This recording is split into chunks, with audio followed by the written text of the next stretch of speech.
Shaping Strategy, the APR Journey, is Season 2 of the INSPIR podcast, produced by the National School Public Relations Association in partnership with INSPIR's Accreditation Committee.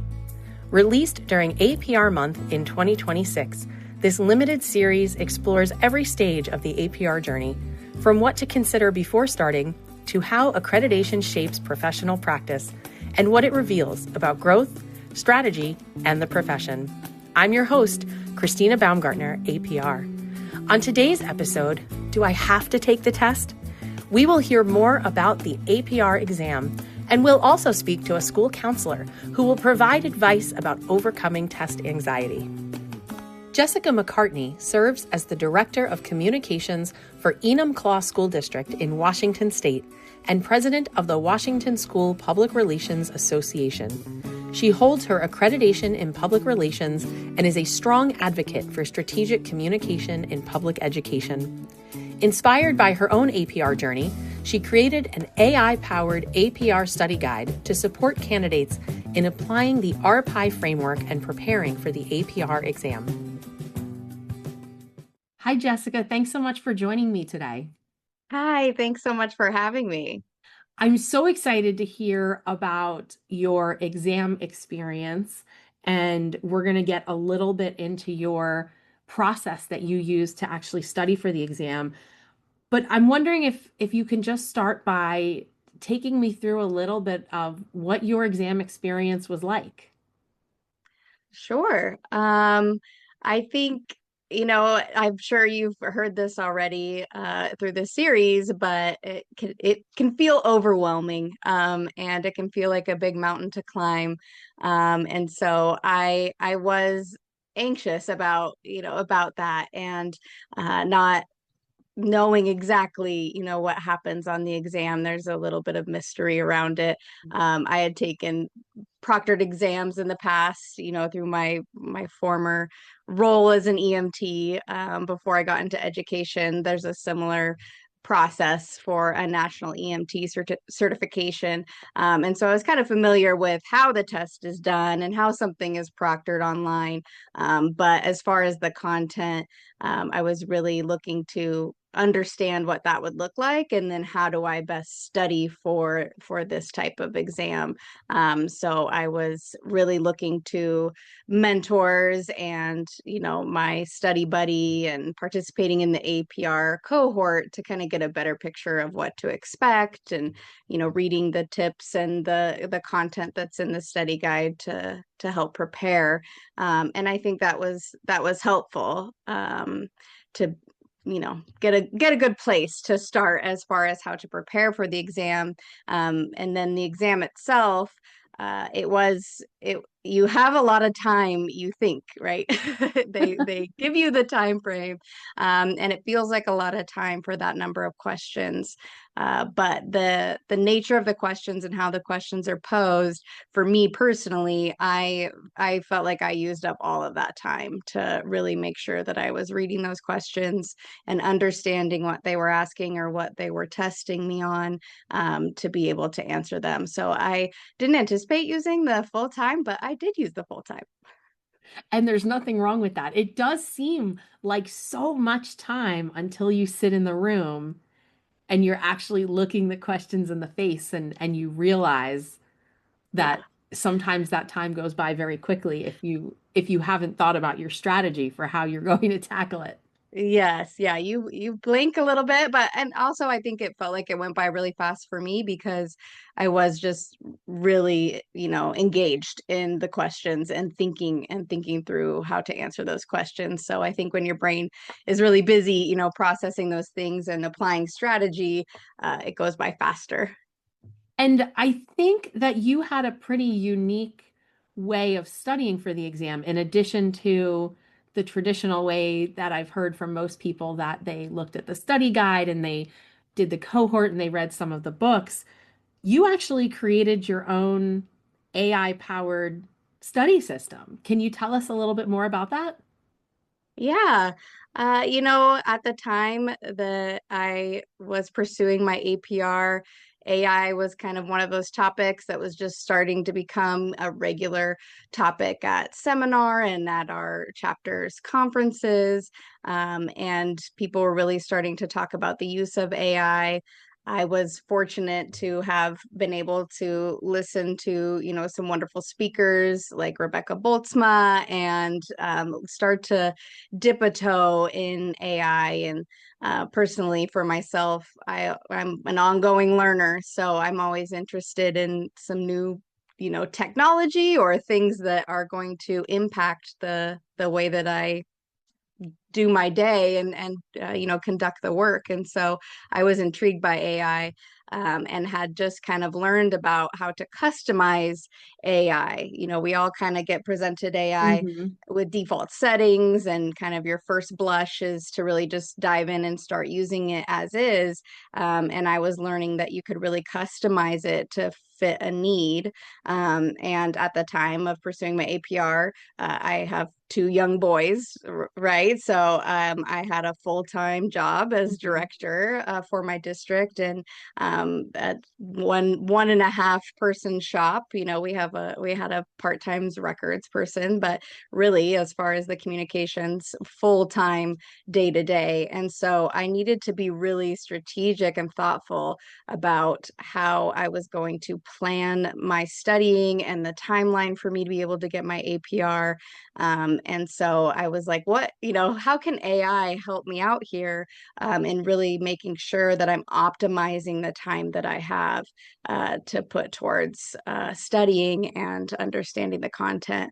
And so, like you said, I had a wonderful, real human study partner that was great. And I don't know that I would have been as successful without her. That was wonderful to have, Zoom study sessions and be able to have conversations. I found that the APR Inspire APR cohort was really helpful to be able to answer questions. But the reality was, as a mom and someone working full time, I was studying late at night. I was, while other people were getting ready for bed and watching TV, I was studying. And so I needed someone to study with, but I wasn't going to bug my human study partner at those late hours. And so I started to look into customizing a GPT that could really serve that role, not supplant it, because you're never going to find, the same benefits and values as a human conversation, but definitely something that could help me practice and keep going. And, as many have discussed, the nature of the questions and the exam itself is really testing the RPI process and how you are thinking strategically and applying that process and that framework to certain problems and situations. And so just doing my flashcards or just memorizing terms and definitions, I knew that wasn't going to cut it. And so I really needed to be able to work through, hypothetical or fake situations and case studies to be able to kind of exercise that muscle for myself and my brain. And so I customized the GPT by just only adding content that I knew was an accurate source of information. So the study guide, some materials that I had received through cohorts and studying and things like that, to be able to upload those so that the AI was really only pulling from those sources. Because as we know, I think AI continues to improve and get better every day, but especially a couple years ago, there was a lot of hallucinating and saying things Mm-hmm. that weren't true, or finding data that wasn't true. And so by making that custom GPT only pull from reliable sources, I felt more confident investing my time in studying with the AI, knowing that I wasn't going to get a wrong, I wasn't as likely to get a wrong answer. I still think it really helped in my studying, because knowing that AI can sometimes do that, I was also double checking all of the information I was getting from AI. So it was, I was reviewing the content of the AI, also helped to really cement some of that information so that I knew it was right? Because I went and found it in the Mm-hmm. book, or I went and found it in the study guide and was able to verify that. So that's really, why I created it. Was I just wanted to have ongoing on-demand practice. And I think that besides just the practice scenarios, I really found a lot of value in having AI. Like I said, it's not just about memorizing the content. It's really about internalizing it and understanding how to apply it.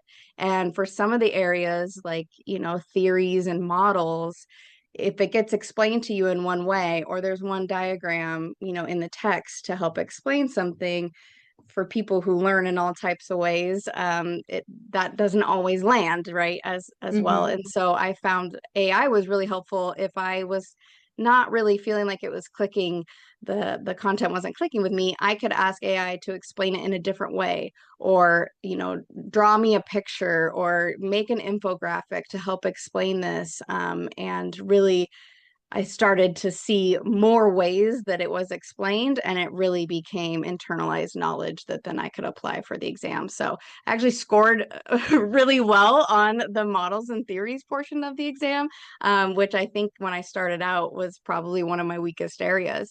But I think that that's a major reason why, was because the AI also helped me to think about things differently. So I wasn't just reading it one way. I was kind of having it explained to the point where I felt like I could teach it to somebody, right? Did you use it just to sort of synthesize information and give it back to you in different ways, or were you actually using it to ask you questions about those case studies so that you had sort of practice exam questions? Both, for sure, both. So I used it in several ways, like to build my flashcards, for example. I would ask it like, here's the term. I want to draw a picture of something that will help represent what that definition is. And so I would use that so it would like help me, with the hands-on drawing of it on the flashcard would help cement it for me. So I wasn't just flipping through words and Hmm. they were kind of getting, confused. So I definitely would use it for that. But then as I started to memorize content and understand content and go through the study guide, really those last several weeks leading up to the exam, I was really in, case study and practice scenario mode. And I was asking it to quiz me similarly to the exam, with multiple choice. And, I have me look for the most appropriate choice. I wanted it to kind of model what I felt like the test was going to be. Because sometimes if you ask AI to quiz you on something, they may give you a really obvious multiple choice or something like that. I wanted it to really test that thinking. So I was pretty intentional in my prompting to AI, about how I wanted to do it, go one question at a time, let me answer and then respond, as a part of my prompt, so that I could really have it take me one question at a time. And then obviously, if there was a question where I got it wrong, or there was something, I picked the second most appropriate choice as the answer, I would pause with the AI and we could dive into it further, and I could look at the other materials and really figure out, okay, how do I make sure that I'm answering this question correct in the future? But it was definitely both. But towards the end, yes, definitely more question and answer and scenario. That sounds like a really fascinating way to use AI. I don't know that I would have thought to build my own GPT to really quiz me on some of those types of things. In the end, when you actually sat for the exam, what were your thoughts on that? Did you feel like it was as overwhelming as some people portray it to be? Did you find that it was maybe not as overwhelming as you had anticipated? What was your experience with that portion of it? I think probably a little bit of both, and probably oscillated between those two things as I went on. If I'm being honest, um, I think when I started going, right, it's like a lot of it's the anxiety of like leading up to it. And, when you first get into the online proctoring environment, you're doing all of the steps to like prepare for the exam and get connected and all of those things. And so I think that gives a little adrenaline at the beginning. But once I started working through the questions and seeing familiar content, and your anxiety tends to lower a little when you start recognizing things and feeling confident as you move forward. So I think it started to feel less overwhelming as I got into it. And also, like I said, I was really engaged in the questions, and so I think there was less room for anxiety because I was thinking, I was using, my whole brain to analyze the situation and to figure out, where is this question at in the RPI process? What is the problem being asked to address? What is the ethical problem, if any? So I think once I started to just focus on breaking down the questions and answering them, then time just kind of went by and I was kind of just going question by question. And then, you get some every once in a while that are not scenarios, and it really is just, do you know the content? So I think as long as, through the studying, people really understand the terms and the content, and there is some of that, your traditional flashcards and making sure you understand. But if you also prepare yourself really for applying all of those things and really understanding how those are used in the process and through the RPI framework, then I think that you're going to be pretty well prepared, and you're going to be able to get through it pretty easily. If you were standing in front of somebody who's maybe just starting the APR process or maybe isn't sure if this is something that they should pursue, what advice would you give to them?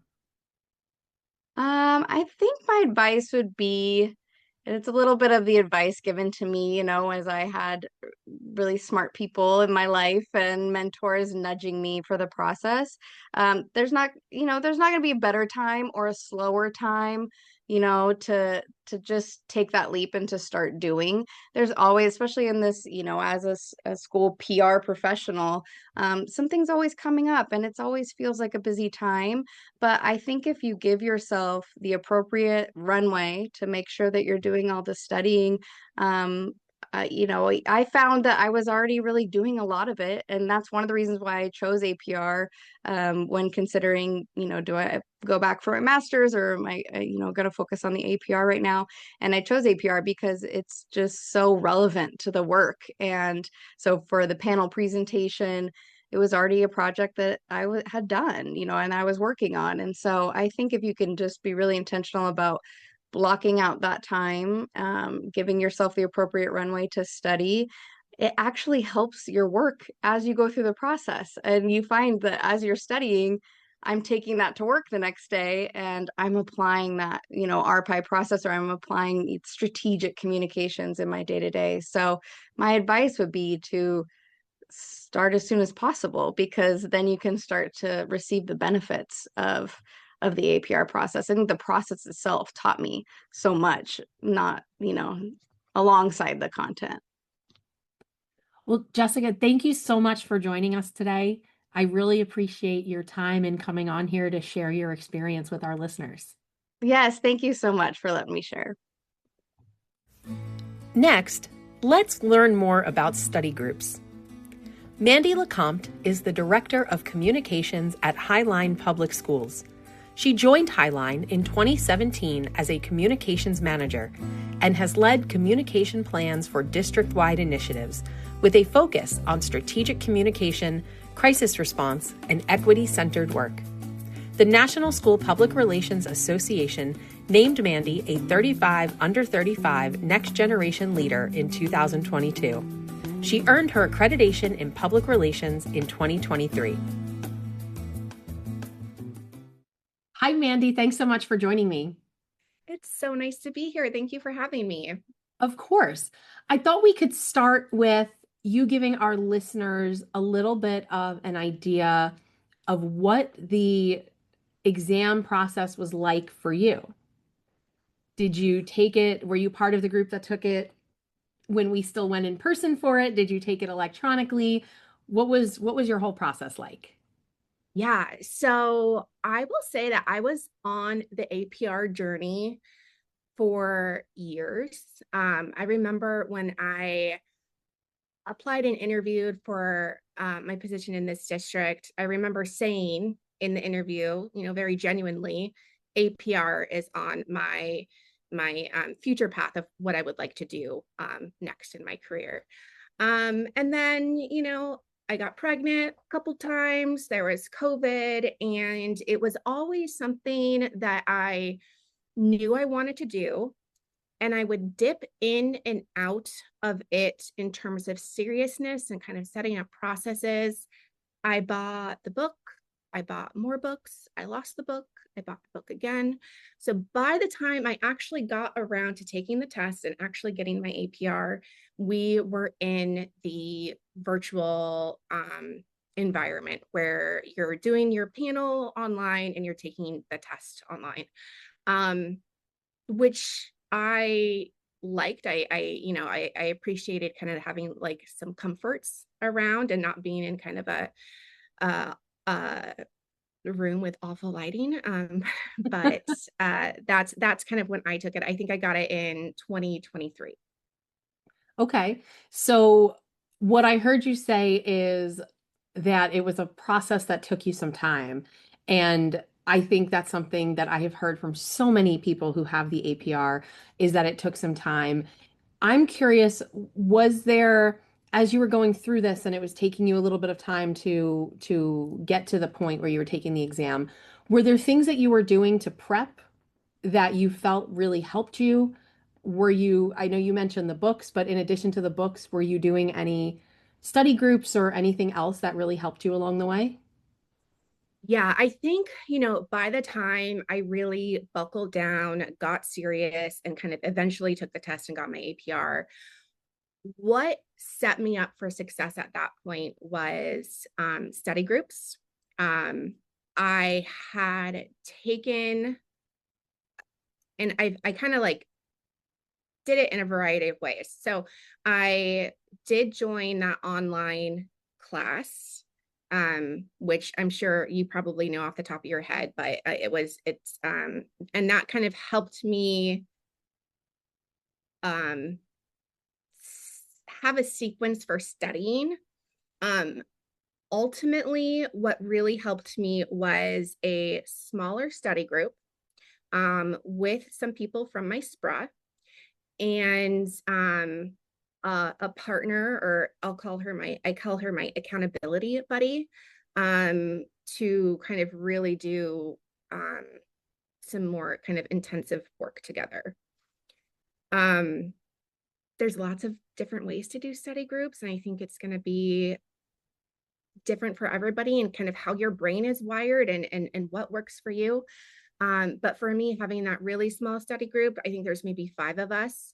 And that worked really well because there was just more brain power, right? Like if you were confused on something, there were 4 different people that you could talk to really kind of tease out kind of where you were blocked. If you were struggling with your panel presentation project, you had a lot more kind of people in the room in order to brainstorm ideas. And then having an accountability buddy, my buddy's name was Jessica, was really great because we would just set up study dates online. Sometimes we would go through content, sometimes we would talk through scenario questions. Other times we would just be online and we would be like reading our book. And it was like a kind of the concept is called body doubling. Mm-hmm. And that was really helpful to be like, okay, I said I was going to study. It's not just me. It's also, another person that's involved. And not only for the studying was it helpful, but it was also helpful in kind of being accountable to your timeline. So we had both identified that we wanted to get our APR and celebrate our APR by the time that NSPRA was in Seattle.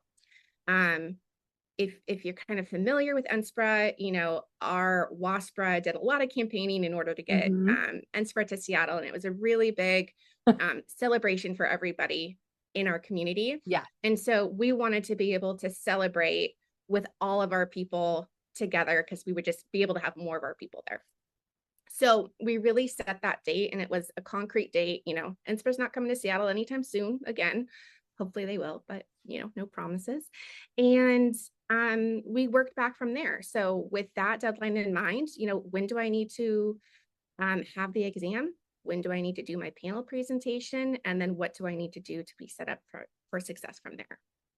I love that you picked a target date that way and then worked backwards from there. And I think I've been hearing about Seattle or INSPRA in Seattle since my first INSPRA conference, which was 2015. And so it was definitely exciting to see WASPRA succeed in getting that conference there. So it's nice that you were able to have that moment to celebrate in Yeah, that way.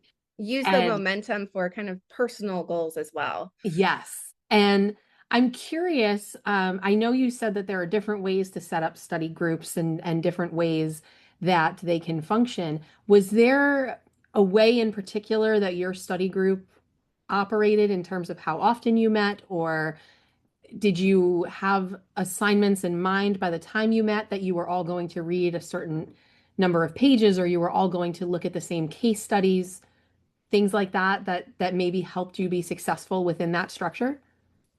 Yeah. So we definitely started the group with, I guess, like a syllabus or, kind of a timeline.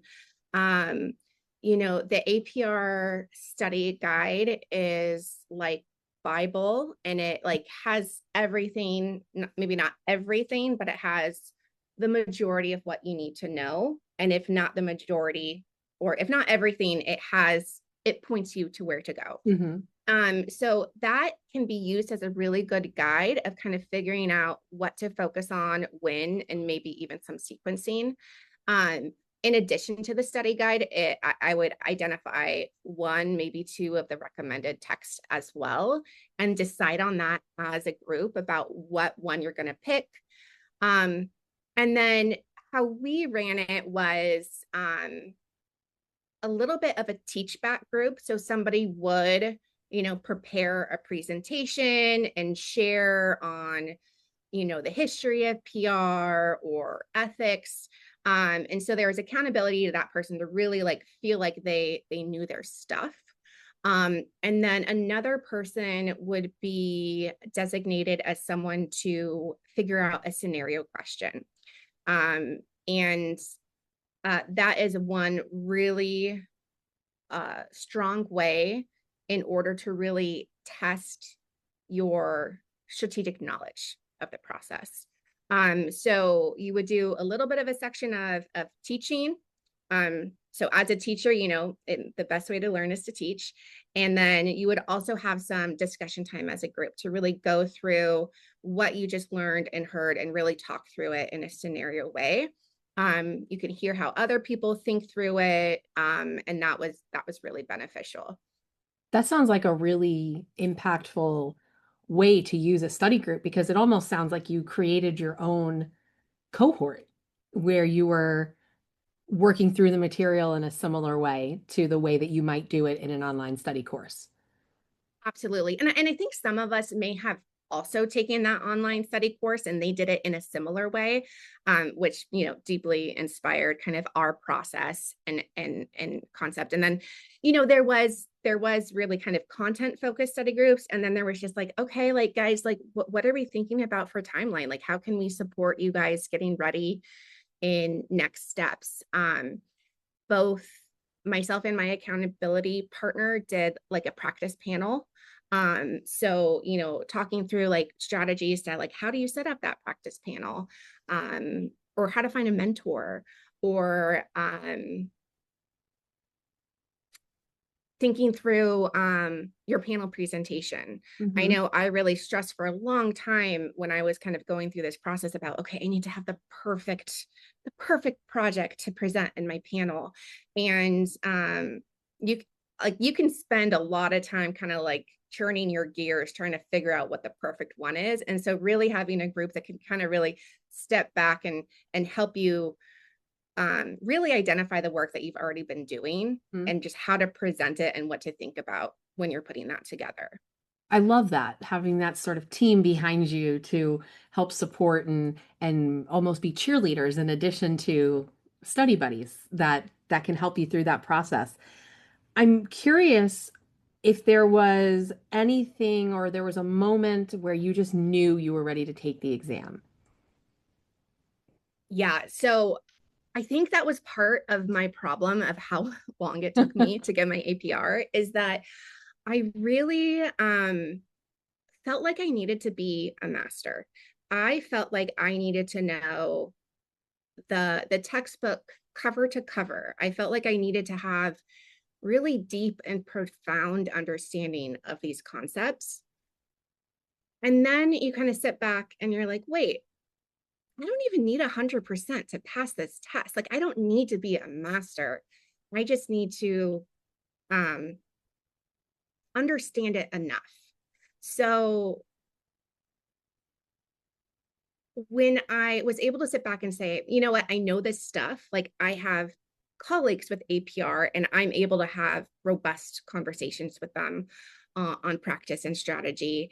Um, I felt like I could move forward and take the test and not feel like it was, 100 or bust, and really kind of giving myself room to not know everything because we can't know everything. There isn't even everything to know because the whole part of APR is that we're all learning.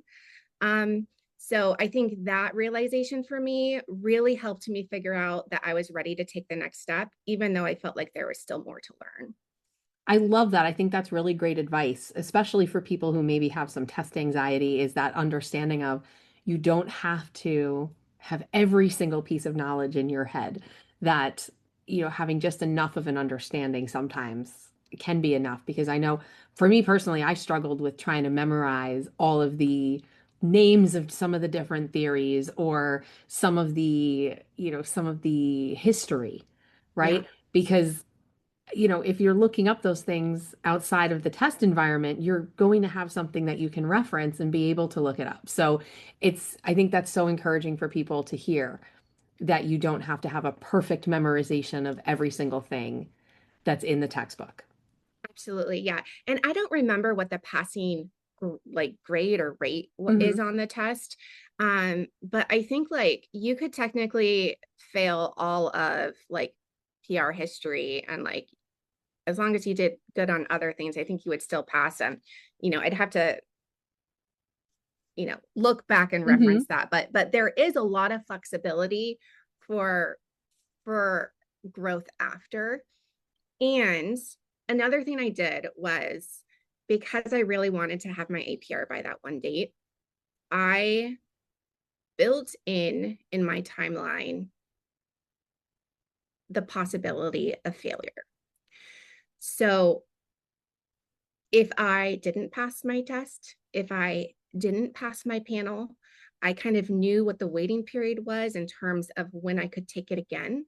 Hmm. And I would still meet my deadline. So that also felt like a really nice kind of sense of security, that there was room. It wasn't kind of all or nothing. Of course, no one wants to fail, so you're going to do your very darn best in order to pass. And I didn't need to have that, but having that accounted for made me feel more confident going into it. I think that's great. And I know I've talked to a lot of people who have needed to take the test more than once. So it's great when you're looking at your plan to actually have built that possibility into it so that you give yourself the ability to still stay on your timeline and hit that goal that you've set for yourself in terms of when you want to actually achieve the milestone. If you were talking to somebody who's maybe on the fence about the APR, they're not really sure if they want to take this path, is there anything that you would say to them about having gone through the process or anything about the APR itself? Um, I think that if you're in this profession, there's really no reason not to. Um, if you ever want to move from just kind of executing tactics and designing flyers and putting together social media posts, and if you really want to have an impact in your industry, And for us, that's public education or education in general, which I think we're all in this profession probably because, we believe in it. Um, we really need to be research based strategic professionals. Um, and so, my question would be, why not? If this is a profession that you want to continue in and grow in. I love that. I think that is a great way to look at it, the why not.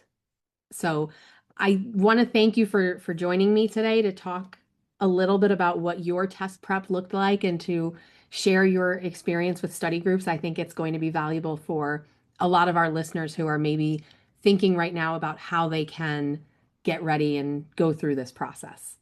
Absolutely. I am such a nerd with APR stuff. I love talking about it. So, if your listeners ever want to reach out, like I know I'm on like Mentor Match on Inspire and whatnot, but feel free. I'm always happy to chat with a fellow school PR professional who's thinking about it.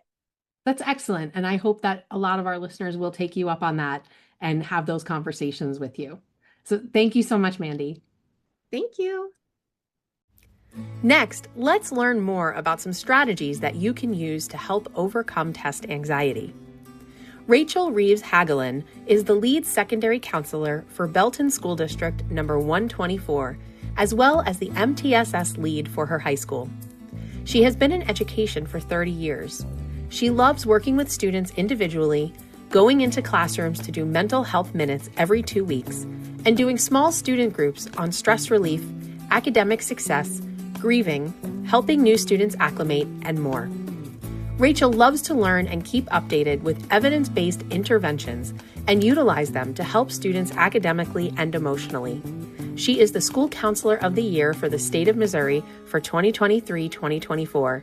She also served on the program committee for the ASCA 2024 conference, and she is the co-chair of the Missouri School Counseling Association Professional Development Committee. She attends the ASCA, MSCA, and EBSCC conferences annually to keep current in her practice, and she has presented locally and nationally.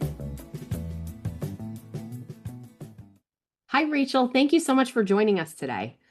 Well, thank you for having me. I'm really excited to talk about this test and test anxiety with you. And it's one of the things that I hear the most from people when I'm talking to them about they're considering pursuing this process and they're either, just not sure they're at the right place in their career, or they look at it and they go, oh my God, I have to take that test. Yeah. And I think people look at that test, and a lot of folks have test anxiety. Mm-hmm. And so I'm excited to talk to you about it today. I'm just wondering if we can start right off the bat with maybe some of the things you've seen in your work with test anxiety, and how have you helped people sort of work through it? Good question. Well, personally, I really don't love taking tests at all. Same. And I can tell you that that when I have had those high stake tests in the past, they just were so scary to me. And so, but I'm here, yay! So got through them, and so that kind of gave me confidence of that you all can as well. I'm also a test coordinator. That's one of my roles here as a high school counselor. And so one of the tests, the test that I do coordinate is advanced placement, which is a very, very high stakes test that high schoolers take. And so, one of the things that I really focus on when the students come in May to take this very high stakes test, and if you're not familiar with advanced placement, they study for it all year long, and then they pay a fee, and then they can get 3 college hours if they do well on the test. And so it's just huge. You can really get a lot of college hours for these high schoolers. But one thing I really focus on is that you have trained all year long to take this test, and you know what you're doing. and that we're going to put you in the best test environment, and really just focusing on that preparation and what they already know and trying to give them confidence, let them see their confidence that they already had. And, that's when I was asked to do this podcast, that was something that I really wanted to know about, was the tests that you all are taking, because I wanted to know, like, what type of opportunities do you have? Because much of our anxiety comes from the not knowing. In fact, and I'll say this 15 times, but anxiety comes from the future and the past. What's going to happen in the future? I'm worried about what's going to happen in the future and the past. What has occurred in the past that makes me fearful, right? It's not anything about the present. So when I was looking, the reason I looked at like the resources that you all have is I wanted to know, to help ease some of that anxiety, how can you all prepare for it? And Christina, you were telling me about the two other people who are on this podcast today, and the amazing things that they do to help prepare, one with technology and the other one with group sessions. And so that is awesome. And I'm excited for you guys to learn about that. And then I was just looking at the website, and I saw like the test format, the kind of questions is all there. I saw that there's a practice exam, and I think that could reduce a lot of anxiety if you kind of take that practice exam several times.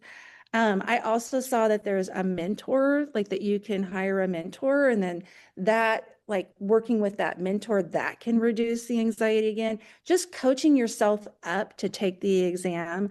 I saw there was a study guide. It had 165 pages. Yes, it's very comprehensive. A little overwhelmed when I saw that study guide. And so then I started looking up some strategies for anxiety with the study guide. And so perhaps reading 5 pages a day, or even reading 5 pages a week if you give yourself a timeline with that. And I'm sure all of that would be done with like the mentoring, and I won't go into great detail at all with that, but I was just like, there's some really, really great resources that you all have. Oh, and there's a study course. I saw there's a course that you can take as well. And so all of that kind of talking about anxiety and worried about the future, when you feel really prepared and really coached up, that really does help with the anxiety. So that was kind of my number one thing that I was looking at with the anxiety, was how can you become really well prepared? And then Christina, you were talking about Melissa has a cohort as well. Yes, Does that's that the study with the test? That's the study group. So yes, the cohort, it is a number of sessions each time that they run it, and they are able to learn all of the areas about the study, the study process, but the process of actually going through, including the exam. And so there are sessions where they run through practice questions from the exam and then talk about, this is why this is the right answer, but this is why these answers could have tripped you up. And one of the things that they also do, actually, people don't have to hire a mentor. It's actually a free service that is part of that whole process. So when people go through that cohort, they have the opportunity to engage with a mentor. There's no cost for that. And Melissa has been great about connecting people who are in similar types of districts or similar geographical areas, and making sure that anybody going through this process has the opportunity to be mentored by somebody who has already gone through it. So that's amazing. And if I were doing this, I would 100% get a mentor. Just because I want to know, like, you've done it. Okay, how did it go? Again, with that anxiety part of it. So that was kind of the first thing that that I wanted to just talk about with the anxiety, is how important that preparation is for lessening the anxiety. With all of those amazing resources, the more prepared you are, the more you know about the test the test format and then practice the test format like several times. Like the more you practice, the less anxious you are on test day.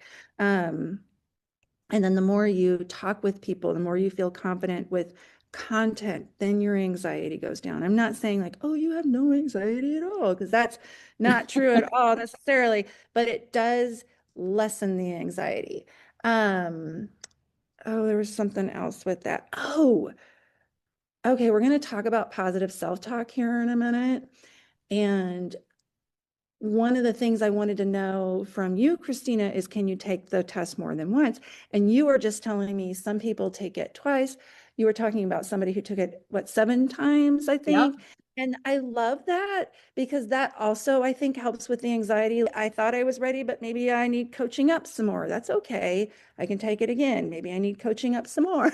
That's okay. I can take it again. So I think that helps with that positive self-talk of, if I don't do as well as I want to do on this test, I can take it again, and that's okay. Not that we don't all love taking tests, but at the same time, I think that can help. Absolutely. So the preparation, we were talking about that. Then I wanted to talk a little, before I go into anxiety techniques, I wanted to talk just a little bit about motivational interviewing, because sometimes our why are we doing this can also really help with the anxiety. So I think really focusing on the what is your why for going through this program and what is your why for taking this test. I mean, maybe it's to, challenge yourself. Maybe it's to improve your district, improve your performance in your district. Maybe it could be for a salary bump. I don't know, but like, what is your why for doing this? And your district looks better when we have, our districts look better when we have more credentials and we do things to improve ourselves, and also it actually helps make the district better as well. So what is your why? And I think figuring that out and maybe just taking time to write that down. I like a way to look at that would be, so I said, what would be good? Like just even writing it down. What would be good about taking this test? Writing it down, having that. What would be good about taking this test? And then I also, another question you might write down, how might your professional life look differently in 5 years after getting this certification? Like kind of looking to the future. Okay. What do you see? How could your professional life look differently in a more positive way? What worries you if you don't get this certification? So for instance, we got, our counseling group got a certification that we worked for 3 years on. It was very, very difficult. But our primary reason for getting it was that we as counselors were asked to do non-counseling duties. And we really wanted to focus on doing what we're supposed to be doing really, really well in order to hopefully be able to truly implement our programs better. So that was like our why. And we got it. Yay. And it has helped us do our jobs better because of that. But that we had to keep remembering our why when we were doing the really, really hard, awful studying and collaborating and all of that other things that went with it. And then also I would write down what gives you confidence to take this test, meaning what have you done in the past that has given you confidence? So it could be raising a child. It could be getting through a really hard course in college. It could be working with a really difficult individual, but you have done things. All of you all have done things in the past that have given you confidence. And so write those things down and keep those with you. Like, this is my why. This is what gives me confidence. This is why I'm committed. Why are you committed to doing this? This is why. And then when you're going through really hard times and having that anxiety you can look at that. Okay, this is why I'm doing this, and I think that can help. So that's just a little on motivational interviewing. Okay. I think that's a really powerful thing to be able to do. is to sit down and really think through. And I love the piece about what gives me the confidence to do this. I Mhm. think that is something that we sometimes tend to forget is all of the things that we've done Yeah. already throughout our lives. Yes. And, you know, so if you can go through some of the things that you've already done, you can sit down and take this test Yes. and it won't be the worst thing you've ever done. Ooh. And Exactly. I love that. One of the things that I hear from people a lot though is this idea that you know, they think that their anxiety about taking the test means that they're not actually prepared to take the test. Mhm. And I think sometimes it's easy to confuse that, where your anxiety about sitting down in a room for 3 or 4 hours and answering these questions and the outcome of that can get confused with do you know I'm feeling this way because I'm not ready or I don't know what I'm doing. Are there ways for people to kind of distinguish between those two things? Okay, so let's talk about brain research then. So, talking about anxiety, I have a brain in front of you, you cannot see it. But in our brain, there's a tiny little piece of our brain, and it's called the amygdala. And our amygdala is where our fight or flight or freeze comes from. And we all have an amygdala, and it's a good thing because sometimes we need to fight, flight, or freeze. Like sometimes we have to. Sometimes we are in dangerous situation where we have to. Unfortunately, what has happened is, okay, I'm going to explain it better. All right, let's think caveman times.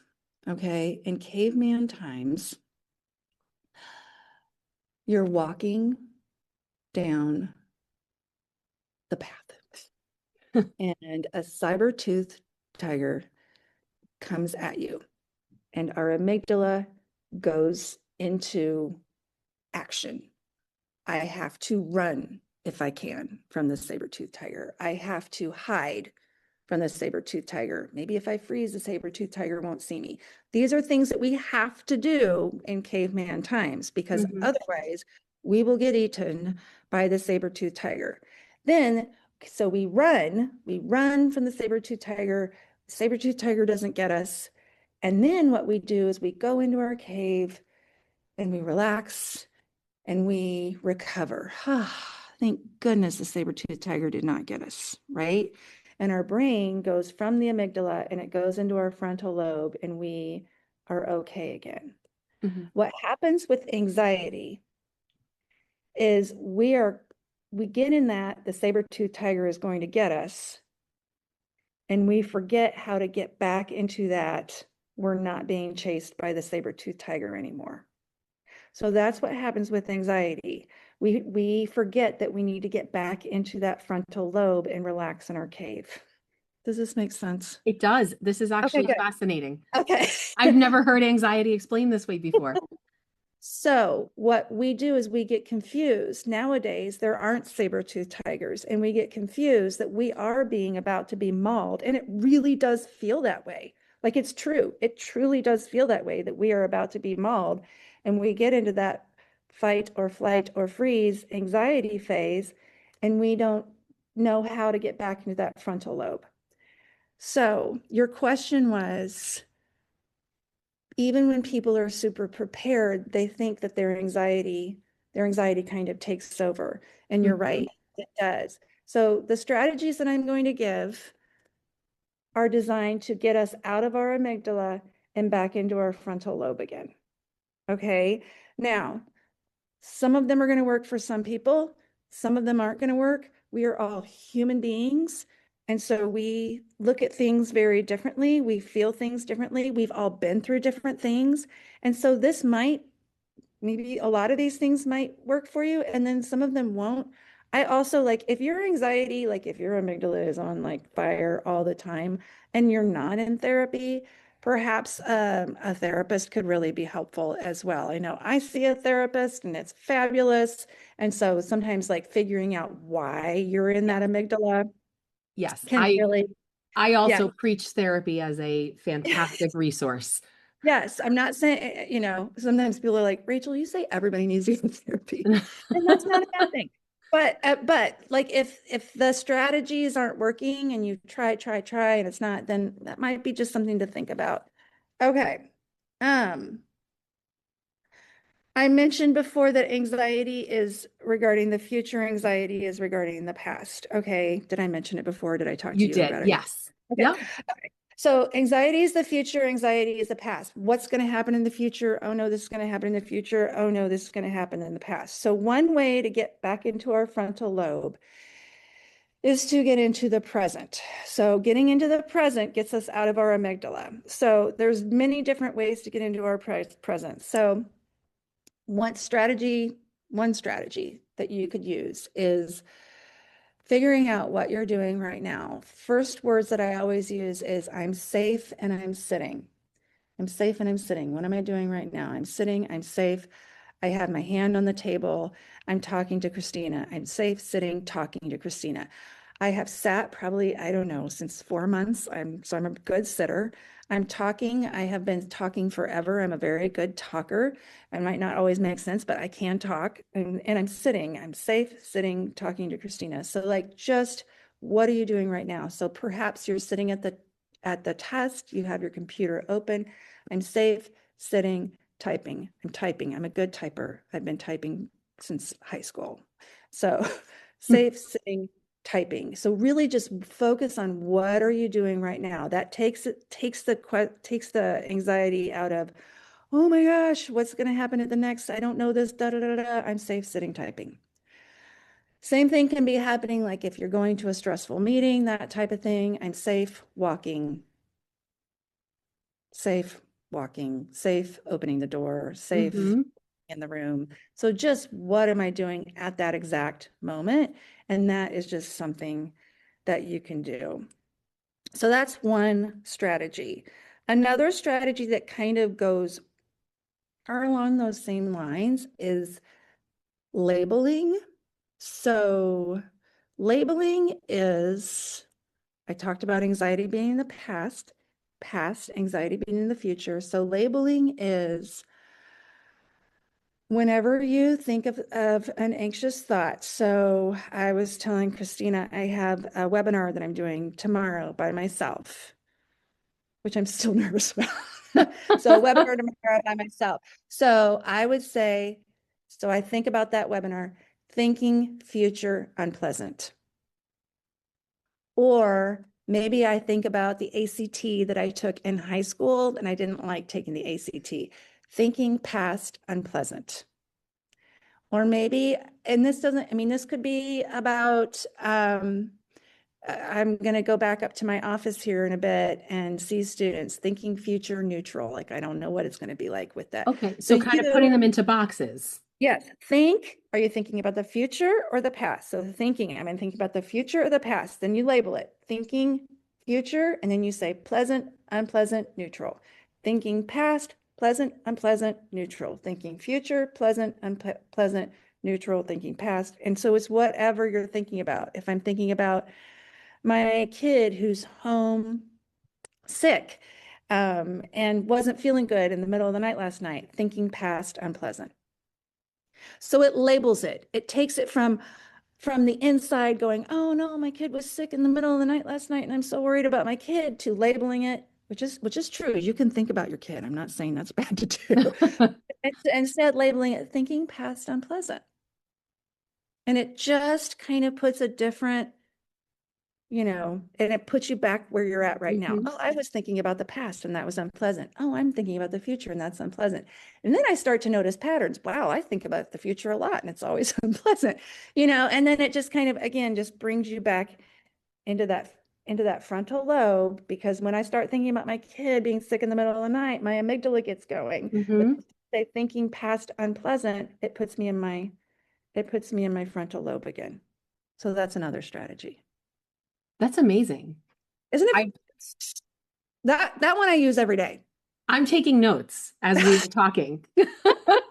Because I seriously use that one every day. Yes. That sounds like a great way to bring your feet back to where you are. Because that's something that I've heard as well about dealing with anxiety is to sort of make sure your feet are flat on the ground and think about where your feet are right now and being there.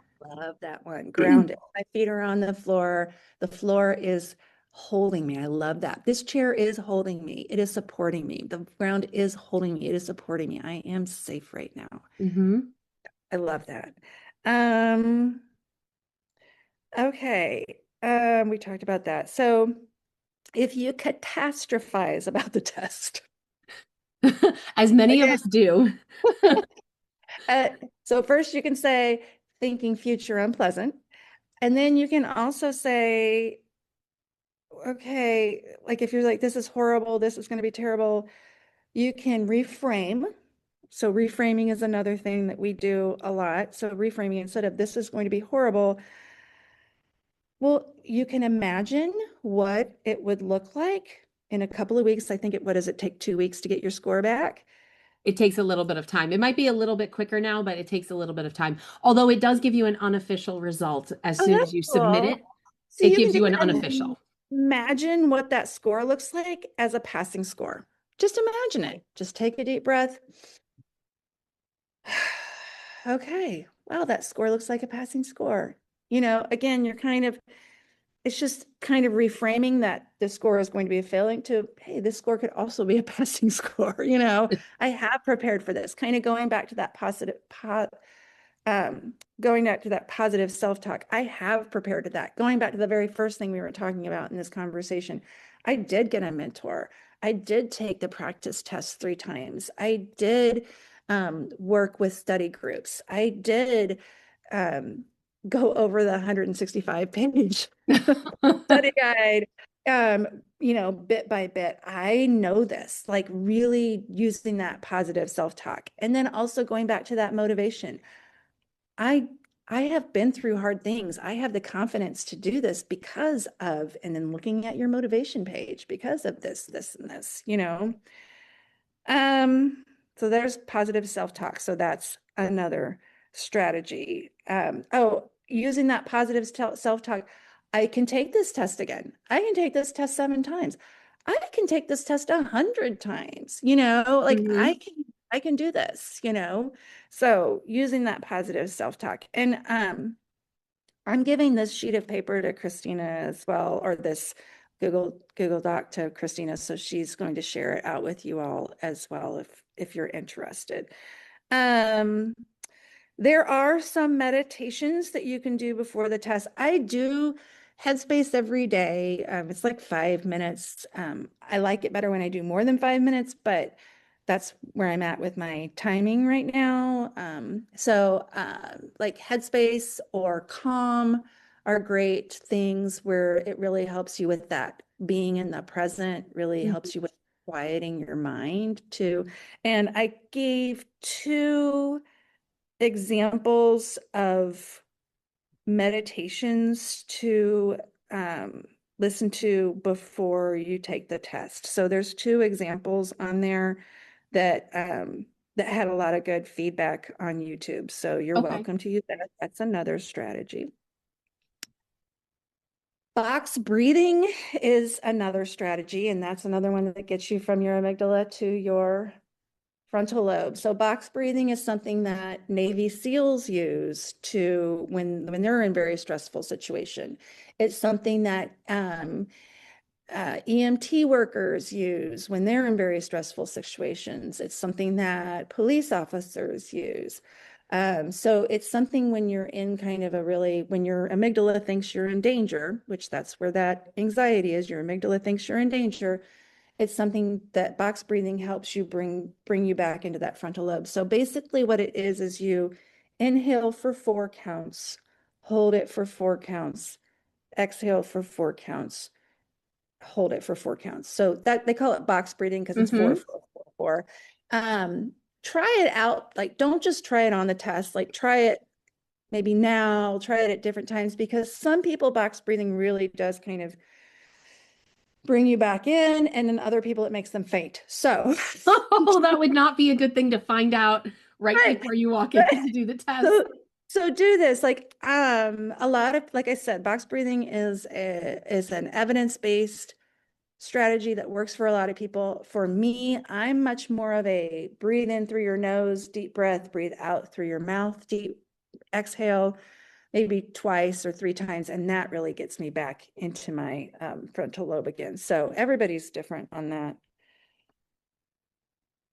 This is very easy for me to say, Christina, and not easy for people to do. So I'm going to say it and you guys can all be like, yeah, whatever.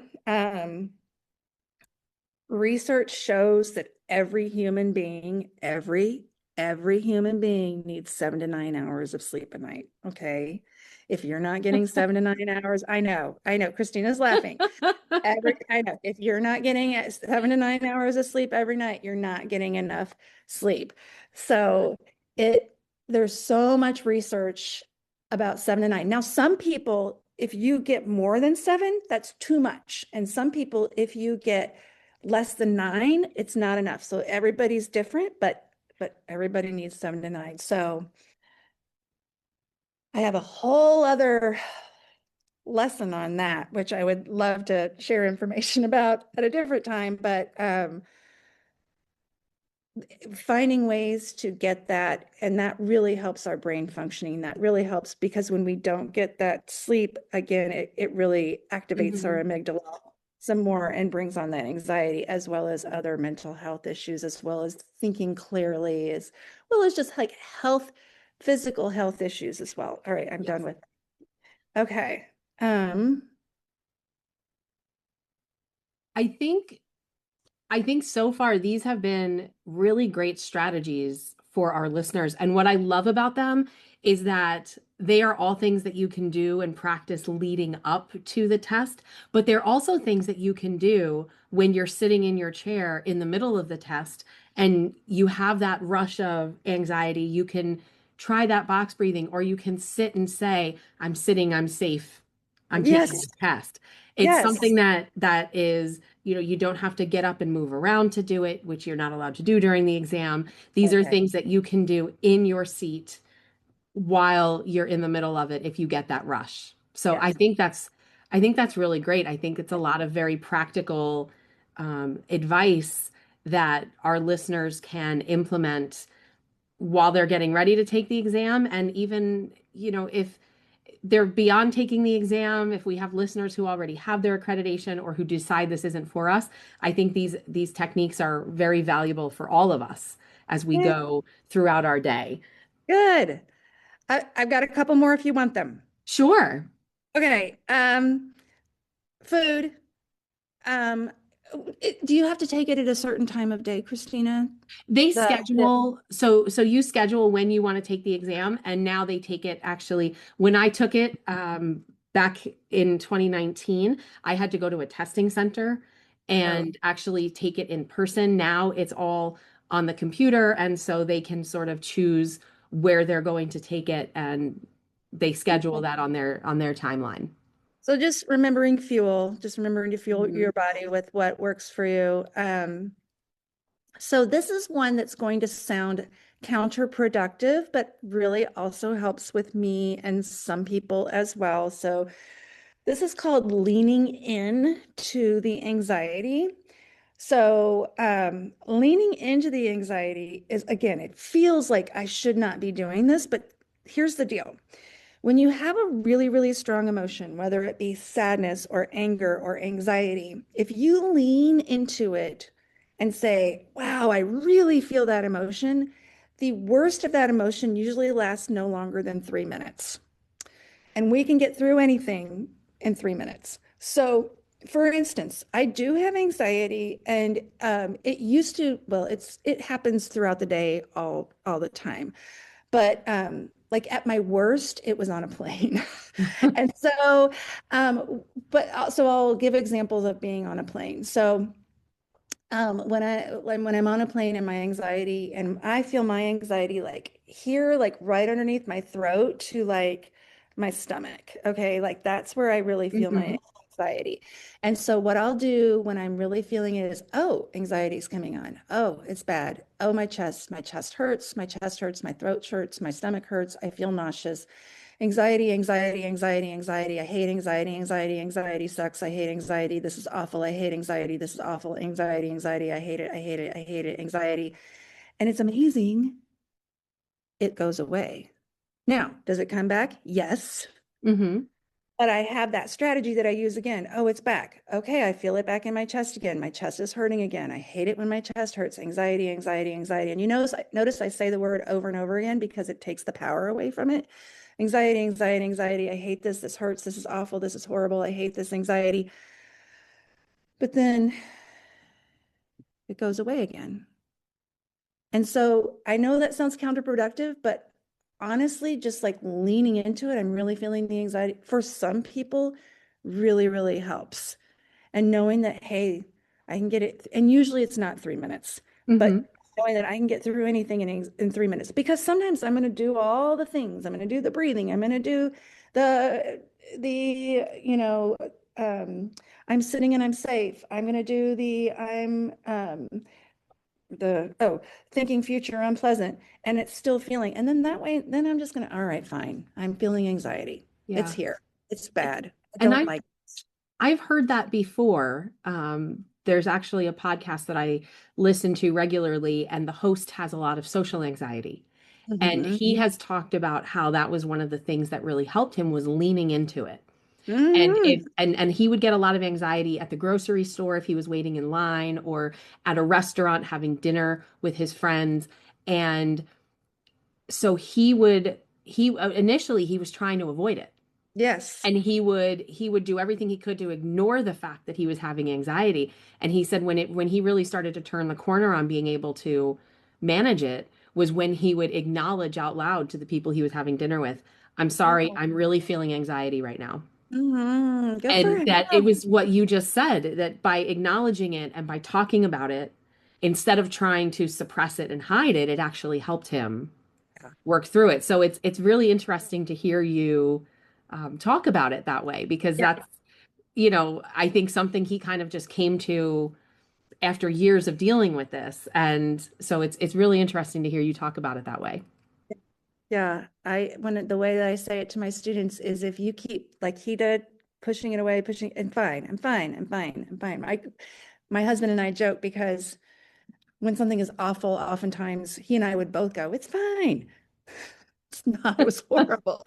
It's like, okay, it's really, so the more you go, "I'm fine, it's fine, it's fine, it's fine," the longer the anxiety stays. But the more you go, "Oh, this is having a horrible anxiety right now. This is awful," it goes away a lot faster. If some things shock you out of the anxiety, two things that shock some people out of the anxiety is holding ice. Okay. It's like, yeah, this is really cold in my hand. And that kind of makes you really distracted into thinking something else instead of having that anxiety. And then another thing that can shock you out of anxiety is like eating those like really sour candies. This is something else. So like I keep those in my office. And then we talked about seeking therapy. Of course, the walking, like any exercise, can help with that emotional regulation as well. I feel like when you dance, it's really hard to be in a bad mood. It's true.